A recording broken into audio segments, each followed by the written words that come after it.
The night Logan Barrett was fired, everyone at Raven Ridge assumed he was just a broke single dad too stubborn to know when he was beaten. Connor Vale laughed in front of his daughter, told him a fired technician couldn't touch a single door ever again. But at exactly 11:47 that night, when the underground facility locked every employee inside, the steel doors began opening one by one, as if taking orders from a man who had already walked out. On the central monitor, a single line appeared. Logan still holds the key. Stay until the very end, because the last door that opened was the one that brought an entire company to its knees. The back gate of Raven Ridge Applied Systems was not built for goodbyes. It was built for controlled exits, badge scans, camera sweeps, the kind of departure that left a data trail. On the night Logan Barrett walked through it for what everyone believed was the last time, the desert wind pushed cold against his collar and flung fine grit across the chain-link fencing. The floodlights overhead made the pavement look surgical, white, and unforgiving. Logan carried a cardboard box. Inside was a coffee mug from his third year on the job, a handful of folded schematics he had drawn by hand during late shifts, and a photograph of his daughter taken on the morning of her first day of school. She had been wearing red boots, not the ones she wanted, but she had called them her adventure boots and worn them without complaint.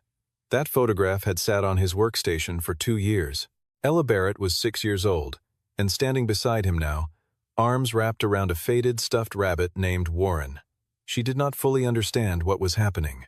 She understood that 2 men in black uniforms had walked her father out of a building, and that her father was carrying a box, and that the walk to the parking lot was very quiet. She held Warren tighter and said nothing. Logan crouched at the gate threshold and adjusted the zipper on her jacket. It had been sticking for weeks, and he kept meaning to replace it. He pressed it gently until it caught, then looked her in the eye and told her everything was okay. He said it the way fathers say things they are not entirely sure are true but mean with everything they have. Connor Vale appeared behind them. He had not needed to come outside. He chose to. He stood with his hands in the pockets of his company jacket, and when he spoke, his voice carried the particular calm of a man who had already won and wanted the other person to feel every inch of that fact. He told Logan that low-level technicians who ran sensor checks and filed overnight reports did not get to question the people who actually ran the facility. Charlotte Ellison stood a few steps back, still in the sharp blazer she had worn to the boardroom. She had not orchestrated this moment, but her silence was its own kind of orchestration. She watched. She did not intervene. Logan looked past Connor and spoke clearly. To no one in particular, and to everyone present. He said that if the human life protocol was disabled on the underground access grid, the entire sub-level system could misread a pressure fault as a containment threat and lock every door in the building. He said it the way a man says something he has already said too many times in the wrong rooms. Connor cut him off. He held up Logan's access card clipped corner, marking its deactivation, then dropped it into the trash receptacle by the gate. Ella watched the card fall. Her eyes went red at the corners. Logan did not move toward Connor. He did not raise his voice. He said, "A door locked at the wrong moment can kill someone." Charlotte heard the words. She processed them as the last emotional flare of a man with nothing left to lose. She turned back toward the building. Connor told Logan to focus on being a decent father instead of pretending to save the world, and followed her in. Logan took Ella's hand and walked toward the parking lot. His car was the oldest one in the row, a faded blue sedan with a cracked mirror fixed with electrical tape. When the steel gate swung shut behind them, the locking mechanism produced a sound deep enough to feel through the soles of their shoes resonant, coming from somewhere far below the surface. Logan stopped walking for exactly 1 second. He looked back at the building, not with anger, with the expression of a man who knows a clock has started. Raven Ridge Applied Systems had operated in the Nevada high desert for 11 years without drawing much public attention. That was the point. It was a private defense research facility specializing in access control systems for environments where failure was not recoverable: clean rooms, energy test chambers, classified data vaults, emergency evacuation tunnels. It built the architecture of doors who could go where, when, and under what conditions. In a world where information and physical safety overlapped constantly, that was not a small thing. From the outside, Logan looked like the least consequential person in the building. He wore the same rotation of collared shirts, none pressed. His boots were scuffed. He left at 4:55 every weekday, without exception, because Ella's school released at 5:15, and the drive took exactly 18 minutes. This pattern had become the data point people used to measure him. They concluded he lacked ambition. They were not entirely wrong about the ambition. Logan had simply aimed it somewhere they could not see. Several years earlier, when the Aegis door grid was still a prototype in its second major revision, 3 engineers had been trapped in a sub-level corridor during a test sequence that triggered an unscheduled lockdown. The emergency protocol that should have opened their exit path had a logic flaw. It prioritized asset containment over human egress. They were trapped for 40 minutes before a manual override was located. The incident report was classified. Everyone was told to consider themselves lucky. Logan had been the technician on call that night. He found the override. Afterward, because no one else was going to and the incident had already been sealed away, he spent 3 weeks in the maintenance bay rewriting the core safety logic for the egress system. He built in a priority inversion that triggered whenever occupied space, locked egress, and environmental hazard exceeded a defined threshold. At that point, the system would treat human exit as its highest value objective, overriding all containment commands. He called it Mercy Line. He logged it in the design files and did not make an announcement. He built it in because it needed to be there. Connor Vale arrived 2 years later with a senior security title and the confidence of someone who did not require a track record to announce itself. He looked at the Aegis system and saw a product clean, demonstrable, contract-ready. He also saw, in Logan's layered safety architecture, something inconvenient. A system capable of overriding administrative lockdown commands would not perform flawlessly under a scripted demonstration. He began quietly restructuring it. He did not remove Mercy Line. He buried it. He pushed system updates that nested the protocol beneath conditional layers deep enough that it could not trigger under any scenario his demonstration team had prepared. He also removed Logan's name from the design documentation, routing authorship to a departmental credit that pointed back to his own division. Jason Cole, operations lead, 11 years at the facility, noticed the changes and told Logan about it once, quietly, in the stairwell. He said Connor was making the system look good on paper by making it more dangerous in practice. Then he went back to his station and did not say it to anyone else. Logan ran his own diagnostic on the sub-level logs and found what he had feared. The pressure monitoring subroutine on B7 had been reconfigured so that an anomalous reading, the kind caused by an improperly sealed secondary valve, would trigger a containment event and lock every adjacent door. To protect equipment, it would leave anyone inside to figure out the rest on their own. He filed a formal safety report addressed to Charlotte with supporting data and a projected failure scenario attached. Before Charlotte finished reading the executive summary, Connor had intercepted the submission and reclassified it as a disruptive personnel complaint. Logan's apartment was on the 3rd floor of a building that sat between a laundromat and a small grocery store. The hallway smelled like other people's cooking, and the radiator knocked twice every morning at 6. There were drawings on the refrigerator Ella's work, mostly houses with open doors, sometimes animals with implausible expressions. The shelves held books on one side and art supplies on the other, crayons sorted by color, construction paper in a bin, small clay animals she named and kept. One evening, before any of the events at Raven Ridge came to a head, Ella had caught Logan checking the door locks before bed and asked him why. He thought about it and told her that a good door was not one that no one could open. A good door was one that knew when to let people out. Ella considered this with the seriousness 6-year-olds bring to things they sense are important, even when they cannot fully decode them. She said okay and went to bed. Logan's wife, Rachel, had died 3 years earlier, a car accident on a wet highway during a business trip, the kind of event that arrives as a phone call you answer in a normal moment, and that divides your life permanently into before and after. She had been an architect. She used to say the two of them had covered every surface that separated inside from outside. She built the walls. He built the logic that governed the openings. After she died, he kept building the logic, more carefully than before. She had been inside something supposed to be safe, and it had failed her, and he could not fix that. He could only make sure every system he touched had a way out built into it. Ella had started drawing houses with doors on every wall, all of them open. She said she liked the idea that if you were inside and something scared you, there would always be a way through. One afternoon she brought Logan a drawing of a tall building with sunlight streaming through every open door and said, "If someone's stuck, they have to have a way out." Logan went very still. Then he folded the drawing carefully, put it in his breast pocket, and named his deep protocol after the principle his daughter had just stated, without knowing she was describing an engineering specification. When he was escorted out of Raven Ridge that night, a newer version of that drawing was folded in the inside pocket of his jacket. A man standing before a row of open doors, Dad helping written at the bottom in her best printing. He had meant to frame it. He had not gotten around to it. It would turn out to matter more unframed. The meeting had been scheduled as a performance review.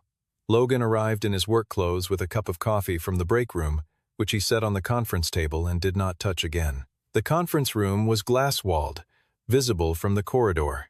Connor stood at the front with a presentation already loaded. Dominic Stone, the board liaison overseeing the upcoming demonstration, sat at the head of the table in a suit that probably cost more than Logan's monthly take-home. Abigail Crane from personnel sat at the far end with a folder in front of her. Jason Cole had been called in and sat along the side wall, hands flat on his thighs. Connor's presentation was thorough. He had compiled a log of every instance Logan had accessed technical areas outside his designated scope, framing each as an unauthorized intrusion. The diagnostic Logan ran on the B7 pressure system was listed as a modification attempt. The safety report he had filed was described as a disruptive escalation intended to delay the demonstration timeline. The overall picture was of a low-level technician with a grudge and an inflated sense of his own importance. Logan looked at the slides and recognized every access log. He had been in those areas because the systems there were showing instability that no one else was choosing to document. He said this plainly. Connor asked whether a man who had to leave work at 5 every day to pick up his kid really had the standing to lecture the facility's security director about national-level infrastructure. The question landed precisely where it was aimed. Charlotte asked Logan to answer the core question, had he accessed systems outside his authorized scope? He said yes. He said he had done so because the authorized reports were being filtered before they reached anyone with authority to act. Connor leaned back slightly and spread his hands, as if to say you heard him. He said it himself. Abigail opened the folder. Ella was in the employee waiting lounge 3 hallways away. The school had closed early for a staff development day. She was sitting with Warren and a picture book, and she had no way of knowing she was about to watch something a child should not have to watch. Connor knew she was there. He had checked the visitor log that morning. When security escorted Logan through the main corridor, they passed the lounge. Ella looked up from her book. Logan caught her eyes and arranged his face into something that would not frighten her. He was not entirely successful. Ella stood up slowly, clutching Warren, and watched her father walk past. He was allowed to stop briefly.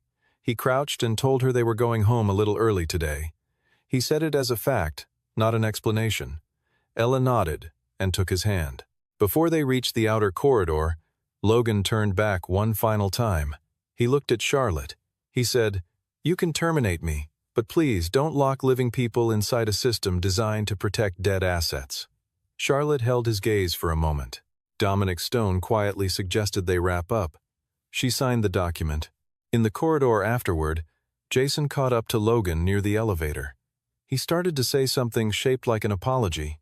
Logan stopped him. He asked only one thing: if the system flagged a pressure anomaly on B7 that night, Jason should not stand in front of any steel door for longer than 30 seconds. Jason looked at him for a long time. Then he nodded. By 9 in the evening, Raven Ridge was lit from every window. The demonstration had been moved to that night. At Dominic Stone's insistence, federal contacts arriving the following morning meant a successful nighttime run would give them something to discuss over breakfast briefings. The control center had been set up as a presentation space, additional monitors, folding chairs for observers, a refreshment table along the back wall. Connor ran the briefing with the ease of someone who had rehearsed it many times. The Aegis door grid, he explained to the assembled board members and agency observers, represented the most sophisticated access control architecture operating in a private facility on American soil. It could lock an entire sublevel in under 3 seconds. It could be administered from a single console by a single authorized operator. He did not mention that several of its original safety parameters had been restructured to achieve those numbers. Charlotte stood near the perimeter of the room, watching the audience as much as the presentation. Dominic Stone was nodding. The observers were taking notes. Everything appeared to be going as planned. Jason was at his operations console, running the systems that kept the presentation functioning. At 9:43, a small indicator on his secondary monitor pulsed yellow a pressure sensor alert from level B7. The current configuration auto-classified it as a minor anomaly and filed it for routine review. The system Logan had originally built would have escalated it immediately. Jason stared at the indicator for several seconds. He looked across the room at Connor, who was still talking. He said nothing yet. The demonstration began at 10 past 10. The simulated intrusion alert fired, the grid responded, and the underground corridors did what they had been built to do. Doors came down. Red lighting replaced standard white. The audio alerts cycled through their sequence with a sound that was deeply convincing. The observers leaned forward. Dominic smiled.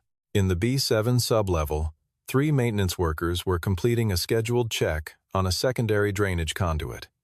They were not in any demonstration-related log. Connor had reduced the personnel numbers in the facility, manifest to produce cleaner documentation for the board presentation. Fewer entries made a cleaner story.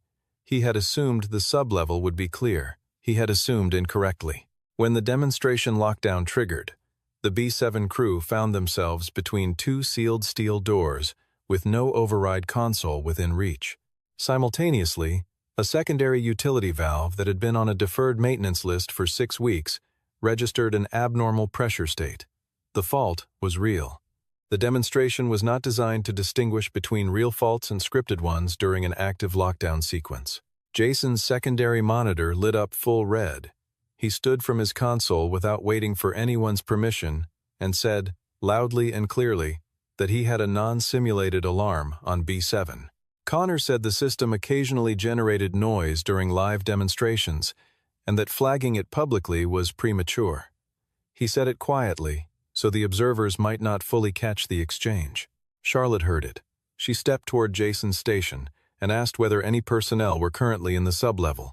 Connor said the manifest showed it was clear. Charlotte looked at Jason. Jason pulled up the badge log and found 2 active sign-ins at B7 that had not been reconciled. He said so out loud. At 11:47, every monitor in the control room went dark for 3 seconds.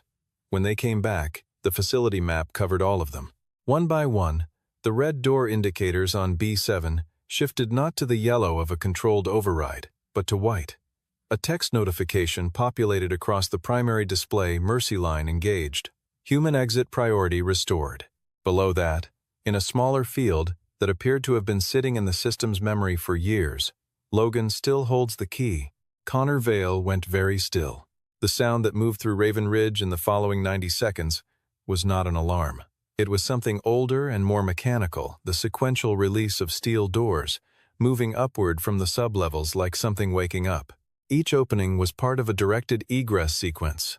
Emergency corridors first, then interconnecting passages, then stairwell access points. The system was doing exactly what it had been designed to do, in precisely the circumstances it had been designed to handle, years after the person who designed it had been told his work no longer mattered.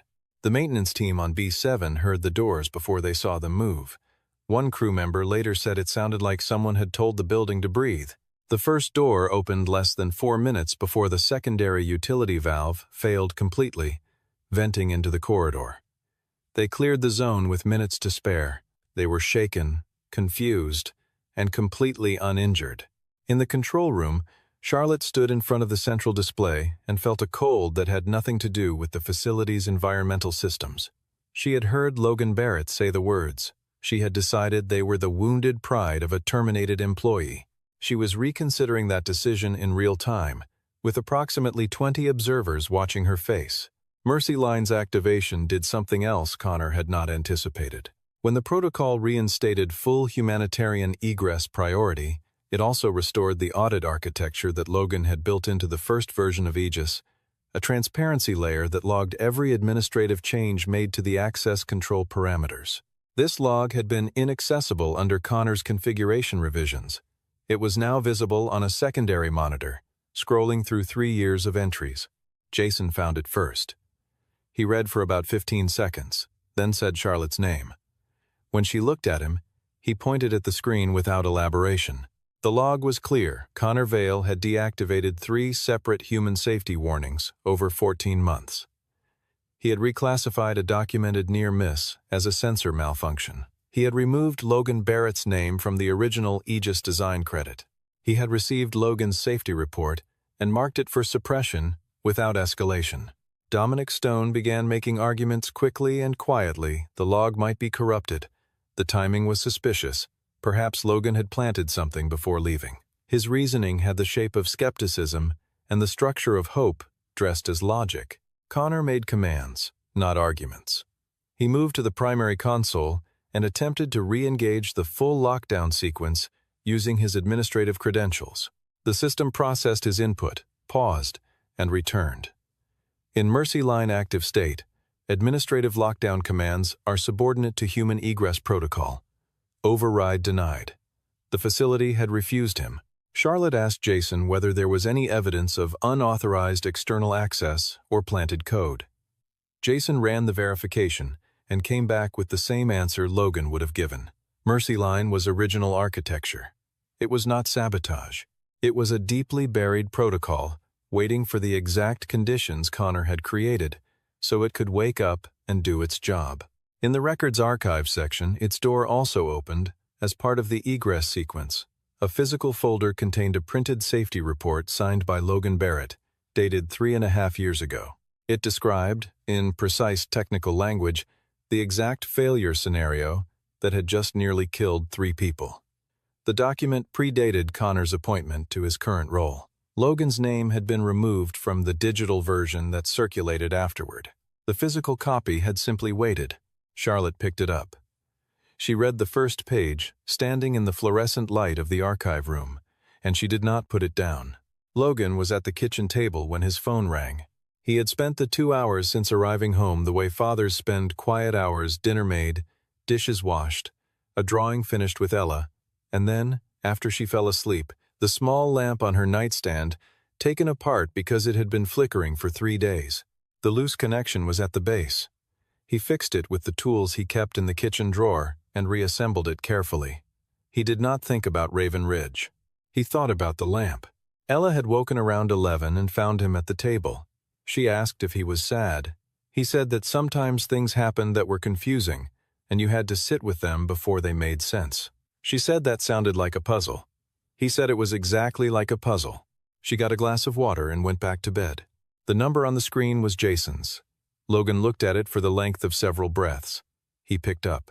Jason talked fast. The maintenance team, Mercy Line, the log revelations, Connor's failed override. Logan listened without interrupting. By the time Jason described the crew trapped on B7, Logan had already stood up from the table. He asked one question before anything else. Was anyone hurt? Not whether Connor had been exposed. Not what this meant for his termination. He asked about the people. Jason said no one was injured. Then Charlotte's voice came through without the institutional scaffolding. Her work voice usually carried. She said she needed him to come back. Logan said nothing for several seconds. She said I was wrong. 2 words. No cushioning. No caveat. Logan walked to Ella's doorway and looked in. She was asleep with one hand tucked under her cheek, Warren wedged against the wall. The lamp he had fixed cast a small circle of warm light. In the half-awake version of herself, Ella murmured into her pillow, "Is someone stuck behind the door?" Logan put on his jacket. He knocked on Mrs. Hadley's door across the hall. She opened it in a bathrobe without apparent surprise and took the spare key and a short explanation. Before leaving, he went back to the kitchen table, where Ella had left the drawing she'd been finishing, a man standing outside a row of open doors, Dad helping written at the bottom. He put the drawing in his pocket. He was not going back to prove anything. He was going back because 3 people had nearly died, because a system he had built with care was being used against the principle it was meant to serve, and because the kind of man he wanted his daughter to know could not drive away from that. The Raven Ridge parking lot was full at midnight. The guard at the back gate, the same one on duty during the earlier escort, looked at Logan for a moment when he pulled up. Then he checked his radio, stepped aside, and lifted the barrier. Connor Vale was in the main corridor. He moved to intercept, citing the formal access revocation with the compressed precision of someone managing panic through authority. Charlotte came around the corner behind him, looked at him, and said she had requested Logan's presence and that Connor's instructions were not operative at this moment. Connor started to object. Charlotte said, "That's enough, Connor." She said it the way people say things when they are not asking. In the control center, the atmosphere had the particular charge of a room where something has gone badly wrong and everyone present is waiting for someone else to name it first. The board observers had moved to a side wall. Dominic Stone was on his phone. The technical staff had clustered around the monitoring stations, watching the Aegis display still glowing white with active Mercy Line indicators. Logan did not make a speech. He asked Jason for the current facility map, the sub-level personnel headcount, the list of doors that had not opened mechanically during the Mercy Line sequence, and the maintenance deference log for the past 2 months. Jason pulled all of it up. Logan looked at the data for about 45 seconds. Then he told the team what needed to happen. 3 doors had mechanical faults, not electrical, not software that had prevented them from opening during the egress sequence. Their physical actuators had been on Connor's deferred maintenance list longer than the safety window allowed. There was a second group of personnel in a transitional zone near B5, whose egress path was blocked by one of these stuck doors. They were not yet in danger, but the same cascade conditions that had hit B7 could reach them if the environmental sensors registered another fault. Connor insisted Logan was manufacturing a crisis to justify being in the room. Logan did not argue. He asked Jason to pull the camera on B5 corridor, Section 3.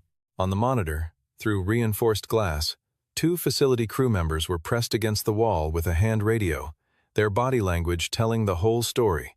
The audio picked up one of them saying, in a voice working hard to stay calm, that they were running low on air quality tolerance in the zone.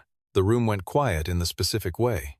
Rooms go quiet when everyone realizes the argument they were having was not the real issue. Logan directed the technical team through the auxiliary mechanical bypass, a pathway that existed in the original design precisely for this scenario, speaking clearly and without hesitation, because he had designed this system and knew its architecture the way a builder knows the bones of a house built by hand. He went down into the sublevels with Jason. The emergency lighting made the corridors look like the bottom of something deep. Logan moved through them with the ease of someone who had walked them alone on hundreds of overnight shifts, while everyone else was upstairs at their desks with their better titles and cleaner shoes. At the stuck door, he could see one of the workers through the reinforced glass panel. A young woman in facility coveralls, forehead pressed against the glass, eyes wide. Logan placed his hand flat on his side of the glass and told her they were about to release the manual lever. He said it slowly and looked directly at her. She nodded. He watched her slow her breathing. He and Jason worked the auxiliary release. The mechanism had corroded from deferred maintenance, but it gave after the 3rd attempt. The door moved. The 2 workers came through. Charlotte had been watching through the corridor camera feed. When the door opened and the workers stepped out, she put one hand on the edge of her console and held it there. She had decided that a man who asked inconvenient questions was a problem to be managed. She was now watching that man release people from a room that her own decisions had contributed to creating. When the last personnel had been confirmed safe and the facility manifest showed all staff accounted for, Charlotte locked the control room. She told the board observers the post-incident review would be internal and that they would receive a full briefing through official channels the following morning. Dominic Stone started to object. Charlotte said the decision was final. Connor moved toward the exit. A facility security officer who had worked the gate for 8 years stepped into the doorway and said Connor was requested to remain. Connor asked who had requested it.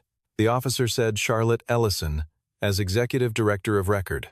The full administrative log of the Aegis system covered 3 years in detail that had the precision of something designed to be irrefutable. Jason walked Charlotte through it, section by section, with printed copies time-stamped, uneditable, because Logan had mentioned once that important things should exist somewhere. Software alone could not touch. The entries told a single, coherent story. Connor had received the original Mercy Line design documentation and marked it as a low-priority legacy component. He had modified activation threshold parameters without going through the standard safety review process. He had reviewed Logan's formal safety report in full, confirmed by the access timestamp, and entered a suppression tag routing it out of the executive review queue. He had signed off on the personnel manifest that excluded the maintenance workers from the demonstration notification hours before the event. Abigail Crane had not been part of any of that, but she had been part of what came after. She stood beside the conference table and said plainly, without being prompted, that Connor had given her a termination package built from selectively excerpted log entries, and that she had been afraid to ask questions. She said fear was not a sufficient explanation. It was the true one. Dominic Stone made one final repositioning attempt. He suggested an internal resolution would better serve the facility's commercial interests. Charlotte listened to him finish. Then she said that a facility could keep technological secrets. It could not keep secrets about human endangerment while she was in charge of it. Connor made his final argument. He said the Mercy Line activation proved only that rogue code existed in a system he had been trying to secure, and that Logan had built himself a ghost key and used it to disrupt a federal demonstration from the outside. He had been rehearsing some version of this since 1147, and it had nearly convinced him. Logan looked at him and said, "Security that doesn't protect people is just an expensive cage." Connor had no answer for that. Not a real one. Charlotte issued a formal administrative suspension, signed in writing, effective immediately. Connor's credentials were revoked at the console, in front of the technical staff, the board observers, and the security officer at the door. He was escorted out through the back gate, the same pavement, the same floodlights, the same gate through which Logan had walked out hours earlier, carrying a small cardboard box. The facility quieted around 2 in the morning. The board observers had gone. Jason was running final system checks. The staff that remained worked in the low, careful voices of people who had been genuinely frightened and were not yet ready to call it anything else. Charlotte found Logan in the main corridor near the operations wing. The emergency red lighting had been deactivated. The standard white overhead illumination was back, and in that ordinary light the facility looked like a workplace again, smaller than it had seemed at the height of the crisis. She did not begin with a qualification. She said she had misjudged the situation the way leaders sometimes do by evaluating a message based on the position of its messenger rather than the content of what was being said. She had trusted the architecture of authority over the architecture of evidence. 3 people had nearly died as a consequence. That was not abstract regret. It was a specific accounting of specific choices. She also said that Ella should not have seen what she saw. A child should not watch her father be walked out of a building as though he had done something shameful. Charlotte had been standing there when it happened and had not intervened. That had been a failure of a different kind, not of procedure, but of basic human decency. Logan said he did not need to be recognized.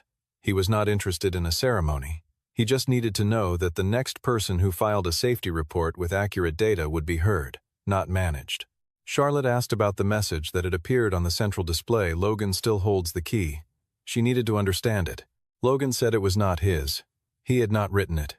Jason, who had quietly entered the corridor at some point during the conversation, looked at the floor for a moment. Then he said he had added that notation into a legacy test build years ago, after the night Logan had worked until morning to fix the flaw that had trapped the 3 engineers. It was a note in the code, the way people leave markers in work they consider important. He had not thought about it in years. He said he was sorry it had caused confusion, and also that he was not entirely sorry it had appeared. Charlotte looked at Jason for a long moment. Then she turned back to Logan and told him the facility wanted him back. She said it as a formal statement, not a gesture. Logan said there was something she needed to do first. Charlotte came to the apartment the next morning. No facility vehicle, no assistant, no prepared remarks on company letterhead. She parked on the street, walked up 3 flights, and knocked on the door at 8:45, carrying a letter she had written by hand and a new access card in a plain envelope. Ella answered the door. She was in her pajamas, Warren under one arm, Her hair in the sideways ponytail, Logan had clearly done his best with. She looked at Charlotte with the direct, uncomplicated assessment that children apply to adults they have decided to evaluate seriously. Charlotte recognized Ella. Ella recognized Charlotte. This was the woman who had been standing in the hallway when her father walked out with the box. The recognition was visible in Ella's face, not anger, but the exact expression a child makes when an adult who should have acted did not. Charlotte crouched to Ella's level. She said she owed Ella an apology. She said that Ella's father had tried very hard to do the right thing, and Charlotte had not listened when she should have. She said she was sorry Ella had seen what happened at the building, and that it had not been fair, and that none of it had been Ella's father's fault. Ella considered this carefully, holding Warren to her chest. Then she said, "Did my dad do anything wrong?" Charlotte said no. "Your dad was trying to save people." Ella accepted this as the complete answer it was. She stepped back from the doorway and called for her father. Logan came from the kitchen drying his hands on a dish towel. He saw Charlotte in the doorway, then looked at his daughter first. Ella gave a small, serious nod. She had conducted the preliminary portion of the meeting, and it had gone adequately. Logan's expression changed in the way that happens when something you have been holding yourself tightly around finally releases. They sat at the kitchen table, the three of them. Charlotte laid out what she was offering. The position was new, Director of Human Systems Safety for Raven Ridge Applied Systems. The mandate was to review and rebuild the safety architecture of every access system in the facility from first principles human life, as the primary protected asset, not the secondary one. Full authority to document, escalate, and halt any process that could not satisfy that standard. Logan named 3 conditions. First, a protected channel for any employee at any level to report safety concerns without fear of retaliation, administered outside the security division. Second, Mercy Line restored to its original activation parameters and embedded as a mandatory, unremovable layer in all future Aegis versions.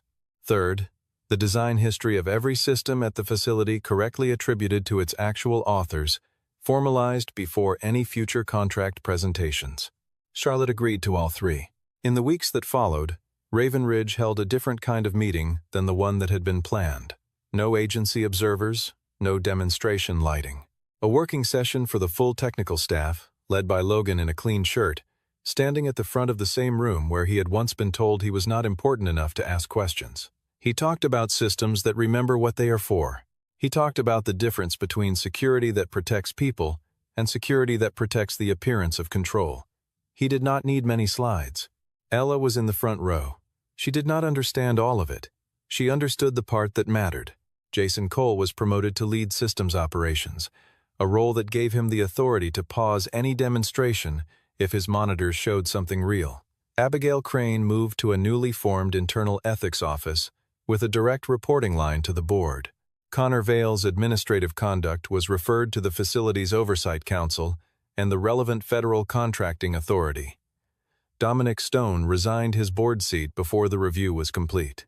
On the last evening of that first week, Logan and Ella walked out of Raven Ridge together. The main gate opened ahead of them, the front gate, the one facing the road, the one whose sign declared it the entrance to something that took its work seriously. The desert was warm. The light was going gold across the hills to the west. Ella asked if her dad was ever going to be scared of a locked door again. Logan looked at her and said, "Not if the person who built it still remembers who it's supposed to protect." She took his hand. The gate closed behind them, not like a lock, like a period at the end of a sentence that had finally said everything it needed to say. That night, somewhere in the facility's deep operational memory, Mercy Line rested in its ready state, not dormant, not buried. Simply waiting, the way good things wait, for the moment it would be needed again. And whoever came next to maintain the system would find Logan Barrett's name in the original design file, exactly where Charlotte Ellison had made certain it would stay.